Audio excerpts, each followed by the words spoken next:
Manifestantes antidemocráticos ainda bloqueiam total ou parcialmente rodovias em 7 estados. Os dados são da Polícia Rodoviária Federal. Os bloqueios são nos estados que você vê na tela. Amazonas tem uma interdição, Pará, 6 interdições, Rondônia, 8 interdições, Mato Grosso do Sul, 1 interdição, Mato Grosso, 9, Paraná, 1 interdição e 1 bloqueio e Santa Catarina, 4 interdições e 1 bloqueio. A PRF afirma que conseguiu desfazer 921 manifestações. Durante a tarde, numa sessão do STF, o Procurador-Geral da República, Augusto Aras, afirmou que foi informado por Anderson Torres, ministro da Justiça, que não há mais bloqueios em estradas no país. Essa informação ainda não foi divulgada oficialmente pela PRF. A CNN entrou em contato com o Ministério da Justiça e aguarda uma posição. Ia dizer manifestação, mas aí confunde com as manifestações da rua. O Ministério Público de Santa Catarina vai investigar se crianças foram usadas como escudo nos bloqueios das rodovias no estado. Vídeos divulgados nas redes sociais e na imprensa mostram crianças na linha de frente na interdição da BR-101, na altura das cidades de Itajaí e Itapema. Segundo o MP, a polícia deve identificar os pais e responsáveis e ainda acionar o Conselho Tutelar e o próprio Ministério Público. Para os promotores, esse tipo de manifestação com crianças deve ser combatido por todo o sistema de garantia de direitos da criança e do adolescente. Ainda sobre as manifestações antidemocráticas, o presidente do TSE, Alexandre de Moraes, criticou os bloqueios em rodovias feitos por apoiadores de Bolsonaro. O ministro fez um pronunciamento hoje para fazer um balanço das eleições. Agora há pouco, Moraes também determinou as polícias rodoviária federal e a Polícia Federal, a PF, para apresentarem informações sobre os atos. Quem traz todos os detalhes ao vivo de Brasília é o repórter Theo Cury. Theo, boa noite. O que você acrescenta aqui para a gente? Oi, Felipe. Boa noite para você. Uma ótima noite para quem nos acompanha. 2 determinações de Alexandre de Moraes, ministro do Supremo Tribunal Federal e presidente do Tribunal Superior Eleitoral. Na mais recente, ele determina que a Polícia Federal encaminhe ao Supremo Tribunal Federal a identificação dos líderes desses movimentos e também dos proprietários, dos donos desses veículos que participaram desses movimentos que levaram a bloqueios em rodovias durante toda essa semana, desde o resultado das eleições deste domingo que consagraram a vitória de Luiz Inácio Lula da Silva, derrotando o presidente Jair Bolsonaro. Mais cedo, Alexandre de Moraes, também em uma ação que tramita no Supremo Tribunal Federal, determinou que num prazo de 2 dias, até 48 horas, o diretor-geral da Polícia Rodoviária Federal entregue ao Supremo Tribunal Federal uma relação de veículos e de pessoas, donas desses veículos, que foram multados por conta desses bloqueios antidemocráticos nas rodovias ao longo dessa semana.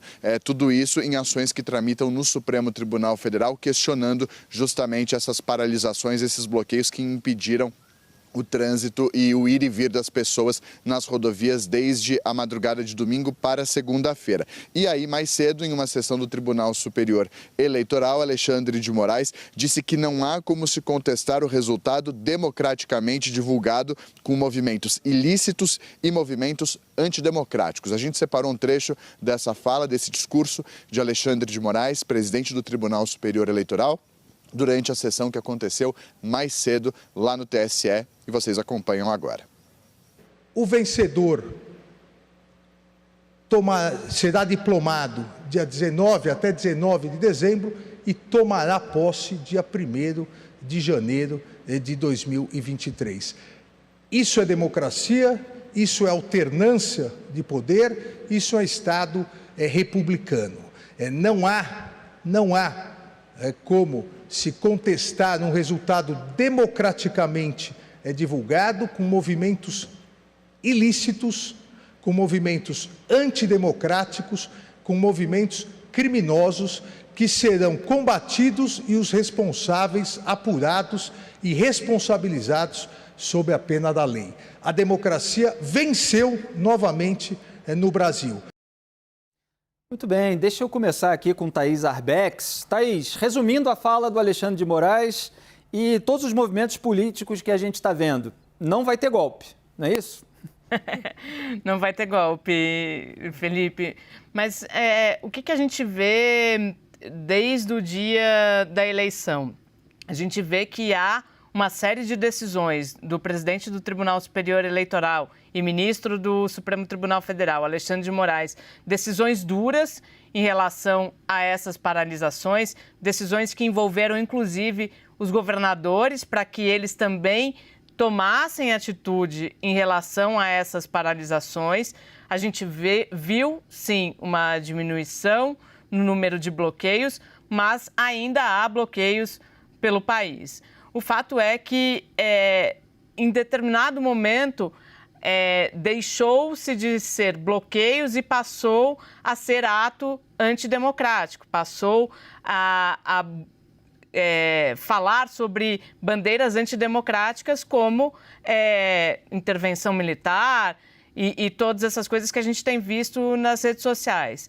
E a gente sabe, é sempre importante lembrar que o ministro Alexandre de Moraes é o relator daqueles processos que investigam as articulações desses atos. Não só o inquérito das fake news, mas também o próprio inquérito que era dos atos antidemocráticos e virou o inquérito das milícias digitais. Então, ele tem ali já uma propriedade, um material bastante amplo em relação a organização de atos como esses. Então, quando ele diz que que movimentos criminosos serão combatidos, é porque ele sabe que pode ter raízes comuns com aquilo que já está sendo investigado dentro do Supremo Tribunal Federal, Felipe. Legal, Thaís Arbex. Raquel Landim, qual é a sua avaliação dessa nova postura do Alexandre de Moraes? Vai na linha do comportamento que ele tem tido, bastante incisivo, em relação a quem atua aí nesse golpismo que foi permanente ao longo dos últimos meses. Felipe, o comportamento do Supremo neste caso, né? Acho que é sempre importante a gente frisar, a gente tem analisado caso a caso as ações do Supremo Tribunal Federal, tem sido exemplar, né? Desde do início ali, quando há a decisão do ministro Alexandre de Moraes de acionar as polícias militares, ele responde ao pedido da Confederação Nacional do Transporte, todo o pleno do Supremo responde rapidamente quando é colocado no plenário virtual. Então, o Supremo tem atuado em defesa da democracia e da institucionalidade neste caso.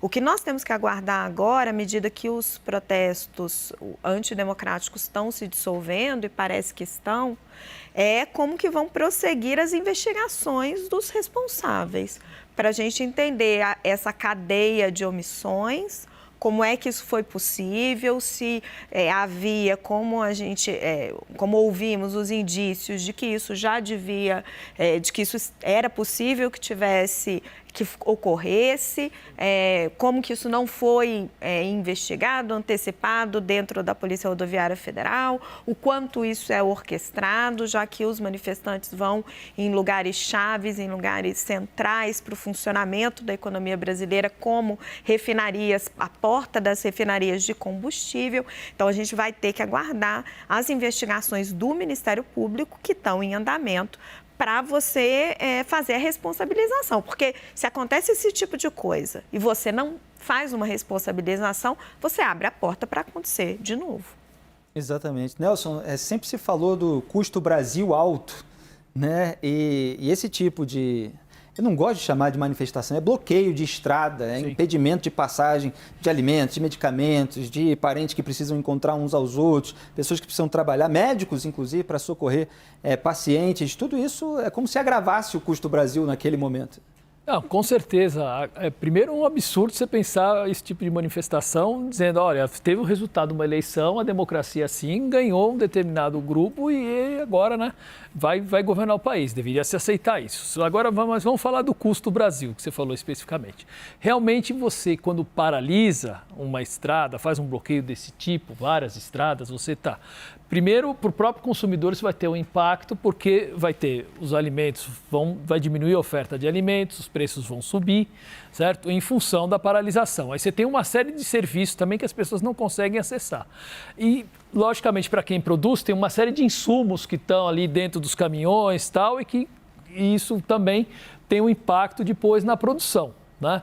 E, né, além disso, você tem uma parada que, para o investidor que olha assim, fala, olha, esse país é uma bagunça, né? Tá certo? E não só o próprio investidor interno é ruim, como o investidor externo.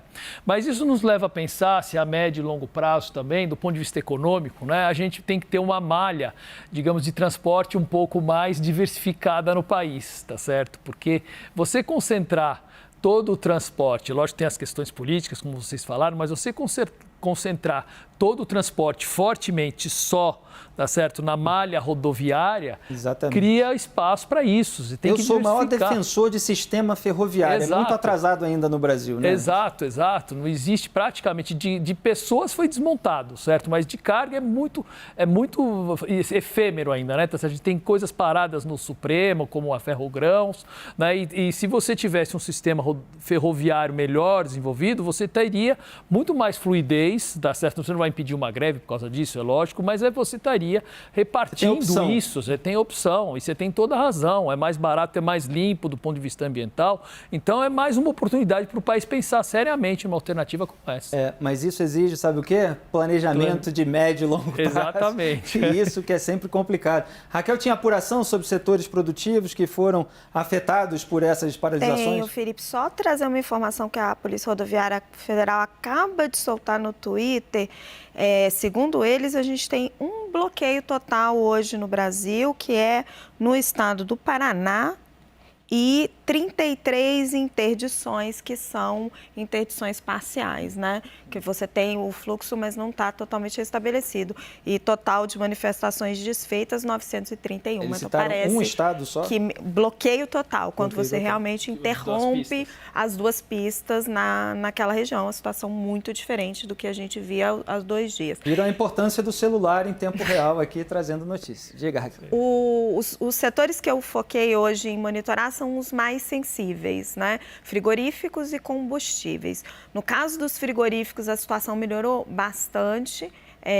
Os estados mais afetados eram o Paraná, que ainda tem esse bloqueio, Santa Catarina, que a situação ainda continua delicada, mas o fluxo já está normalizando. Tem empresas que não vão funcionar amanhã, me relataram, porque, na verdade, elas continuaram funcionando e já não tem mais o que a gente chama dos freezers, né? O lugar de armazenamento de frio.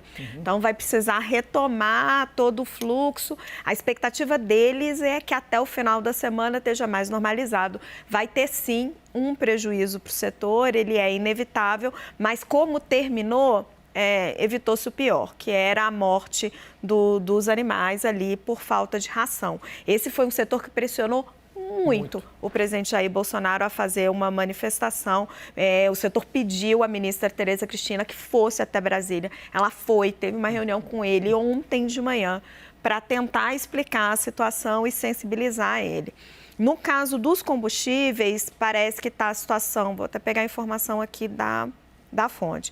A situação também está bem melhor, sem risco de abastecimento, mas que ainda tem alguns pontos de retenção em Santa Catarina e no Paraná. E aí o problema ali naquelas regiões é o biodiesel, porque no Brasil você tem a obrigação de misturar a gasolina com biodiesel. Então, se ele não chega, você não consegue fazer a mistura. Mas, assim, é muito pontual em relação ao que a gente tinha quando você tinha piquete parando, por exemplo, a refinaria de Paulínia, que é a maior refinaria do Brasil. Certo. Thaís Arbex, tem 2 pontos que eu acho interessantes nesse episódio. Um é que o PT, ele viu assim que o presidente é o Jair Bolsonaro. Então, não tinha muito o que a base do PT fazer, o Lula nesse momento. Geraldo Alckmin, a gente viu, está cuidando da transição ali junto com o Ciro Nogueira. São os apoiadores do Jair Bolsonaro, são pessoas insatisfeitas com o resultado da eleição e que contestam até a situação do Lula, de ele ter concorrido. E o outro aspecto é o que o Jair Bolsonaro ficou negociando também nos bastidores, enquanto esse pessoal estava na rua, com Valdemar da Costa Neto, casa, salário, advogado a ser pago ali com o fundo partidário. O que você traz mais de elementos do que vem acontecendo ao longo desses dias? Felipe, primeiro sobre o presidente Jair Bolsonaro. Estava falando com pessoas que participaram de todo esse movimento que você falou, de todo esse período de silêncio do presidente Jair Bolsonaro até se pronunciar sobre o resultado da eleição. E um dos aliados do presidente me dizia que considerou esse silêncio, de certa forma, prudente. E por que ele fez essa análise? Porque havia muita pressão ali interna, tanto daquela ala que a gente passou a chamar de mais radical, quanto da ala política, para que o discurso tivesse tons diferentes. Então, havia uma preocupação,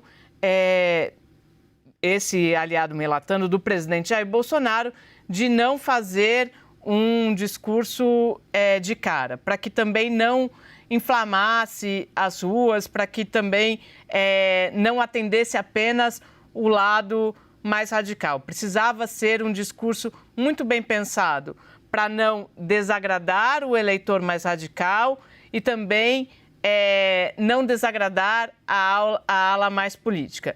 E isso é um ponto. Do lado do PT, qual que é a avaliação neste momento, conversando dentro do partido? De que os movimentos tendem a se dissipar, muito por conta não só do pronunciamento do presidente, citaram a reunião com o Supremo Tribunal Federal, e aí hoje a gente teve o gesto mais explícito, que foi esse pedido para que Geraldo Alckmin voltasse ao Planalto para que ele pudesse falar com o vice-presidente eleito. Então, há uma avaliação de que é preciso virar a página. Há alguns dias, cogitou-se de movimentos sociais ligados ao PT de irem para as ruas, mas houve uma contraofensiva imediata para controlar isso, porque aí sim poderia se instalar um caos, aí sim a gente poderia ver cenas trágicas, ainda mais trágicas, né? Porque ontem a gente já viu uma. Então, dentro do PT, dentro do governo eleito, a ordem é virar a página. E hoje talvez tenha sido o dia que eles mais conseguiram isso, né? Com essa série de reuniões aqui em Brasília. Então, dois posicionamentos bastante distintos. Mas aí só um detalhe. E conversando com um aliado do presidente, o que fica dessas manifestações? Fica a sensação, pelo menos para o presidente Jair Bolsonaro e para os seus aliados mais próximos, de que ele tem gente na rua. Esse aliado fala, esses movimentos estão acontecendo sem que a gente faça nenhuma convocação. Embora a gente tenha visto alguns apoios pontuais, não teve uma convocação formal do presidente Jair Bolsonaro. Então, isso é como se fosse uma carta na manga. Não sei para quê, mas ela está ali. Ela pode... ela demonstra a força que o presidente Jair Bolsonaro tem e pode ter daqui para frente. Legal, Thaís. Eu até queria aproveitar para fazer uma distinção importante aqui, que dezenas de milhões de brasileiros escolheram Jair Bolsonaro contra o Lula nessa eleição, e muitos desses milhões que votaram no Jair Bolsonaro não compactuam com aquilo que esses bolsonaristas que estão bloqueando estradas estão fazendo. Isso nada tem de conservador, se a gente analisar de acordo com a tradição do pensamento conservador, de Edmund Burke. Conservador revolucionário é um quadrado redondo, é algo que não existe. Esse é um comportamento mais de revolucionário, esse negócio de fechar a estrada, eventualmente queimar pneu, etc.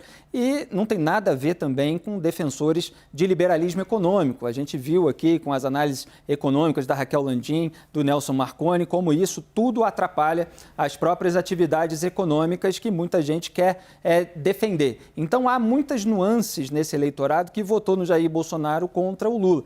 Esse que está aí bloqueando estrada é mais um bolsonarismo raiz, é mais gente que está dentro dos grupos de WhatsApp, de Telegram, dos bolsonaristas, que está recebendo aquela propaganda, muitas vezes até estímulos que estão sendo investigados, inclusive, pelas autoridades nesse momento. Então é preciso fazer esse tipo de distinção e é claro que Jair Bolsonaro quer ter todo esse eleitorado, as franjas radicais e também aqueles mais conservadores, aqueles mais liberais.